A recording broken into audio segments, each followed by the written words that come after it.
부동산 간단 부간유. 안녕하세요. 매일 부동산 간단 뉴스 부간유입니다. 2명 중 1명 내년 집값 오른다. 전체 응답자 중 52%가 내년 상반기 집값 상승을 예상했습니다. 이는 2021년 이후 가장 높은 수치입니다. 상승 전망 이유로는 서울 강남 3구 등 핵심 지역 아파트 가격 상승 35%, 과기준금리 인하 가능성 13% 등이 꼽혔습니다. 전세 시장도 불안 요인이 큰 가운데 응답자의 58%가 전세값이 오를 것으로 전망했습니다. 특히 월세 상승 전망 61%도 크게 나타났습니다. 특히 주목할 점은 금리 인하 기대감, 공급 부족, 전세 수요 증가 등이 집값 상승 전망의 핵심 요인으로 작용했다는 것입니다. 반면 대출 규제 완화, 경기 침체 가능성 등을 이유로 하락을 예상한 응답자도 30%를 차지했습니다. 허가받기 99% 통과, 실거주 목적 토지거래, 사실상 신고제로 완화. 정부는 실거주 목적 매수자에 대해 토지거래 허가제를 사실상 신고제 형태로 완화하기로 했습니다.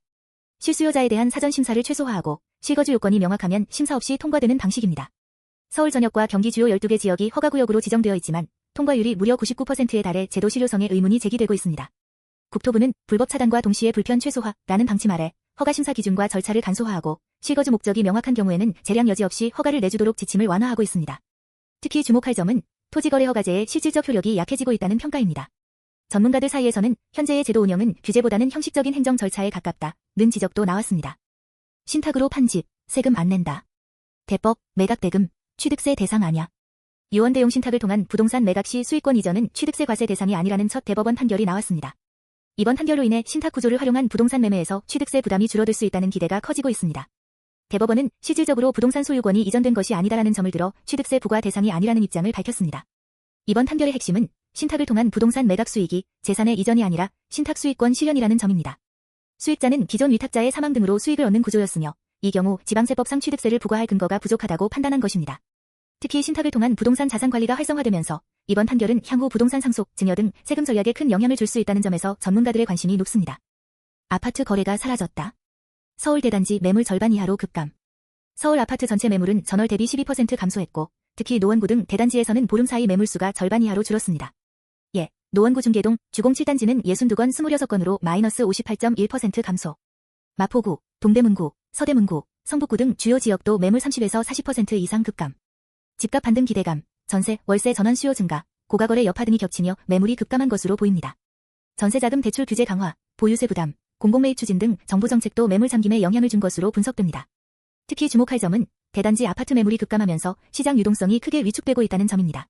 실수요자들이 매물을 찾기 어려워졌고 전월세 전환도 가속화되며 임대차 시장에도 영향을 미치고 있습니다. 기준도 안 됐는데 규제? 시1.5 대책, 행정소송 예고된 지역은 어디?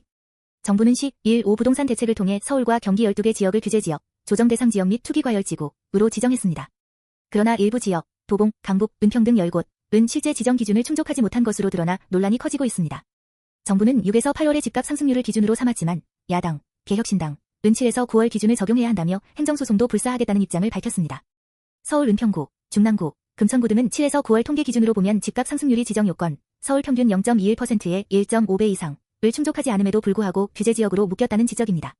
특히 주목할 점은 정부의 기준 적용 시점이 불명확하고 일관성이 없다는 비판이 거세지고 있다는 것입니다. 지정 자체의 법적 근거 미비로 인해 행정소송 가능성이 현실화되고 있습니다. 오히려 환급받는 분당 재건축. 경기도 성남시 분당구 양지마을이 1기 신도시 재건축 첫 정비계획안을 제출, 약 4,871 가구 규모의 6개 단지를 통합해 7,000 가구 규모로 재건축할 계획입니다. 사업성 분석 결과 비례율이 102.3%로 매우 높아 조합원들은 추가 부담 없이 기존보다 넓은 아파트를 받고도 오히려 환급금을 받을 수 있는 구조입니다. 금호 1단지 기준 84평방미터 소유자는 5,401만 원 환급 예상. 단지 내 제자리 재건축과 역세권 재건축을 둘러싼 입주민 간 의견차가 존재하며 그에 따라 일부 단지에서는 재건축 방향에 대한 조율이 필요합니다. 특히 주목할 점은 이번 사례는 재건축임에도 추가 분담금 없이도 사업성이 충분해 환급까지 가능하다는 점에서 향후 1기 신도시 전체 재건축에 긍정적인 선례로 작용할 수 있다는 점입니다. 구독, 좋아요